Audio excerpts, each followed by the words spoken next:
એક railway line ઉપર 5 station છે.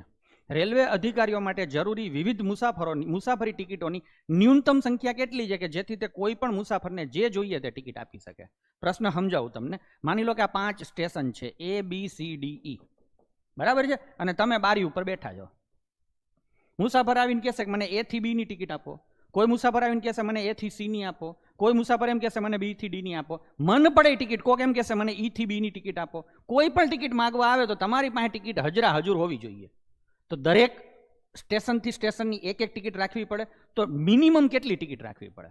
જુઓ, A થી B જવાય, A થી C જવાય, A થી D જવાય ને A થી ક્યાં જવાય? E. કોઈ પણ મુસાફર જેને A થી ક્યાં જવું છે તો કે 4 પ્રકારની ટિકિટ માંગી શકે. માંગે કે નહીં? તો આ કેટલી ટિકિટ માંગશે? 4. હવે કોઈ B વાળો મુસાફર છે, B થી A ની માગે, B થી C ની માગે, B થી D ની માગે અને B થી E ની માગે. આ 4 માંગે. તો હવે C એ આ જ રીતે 4 માંગશે, D એ 4 માંગશે અને E એ 4 માંગશે. તો કુલ કેટલી ટિકિટ હોવી જોઈએ? 20. ખબર પડી કે નહીં?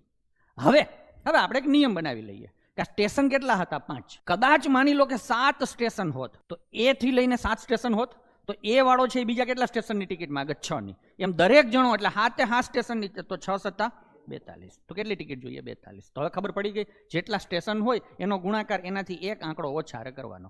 11 સ્ટેશન હોય તો કેટલી ટિકિટ જોઈએ? 11 × 10.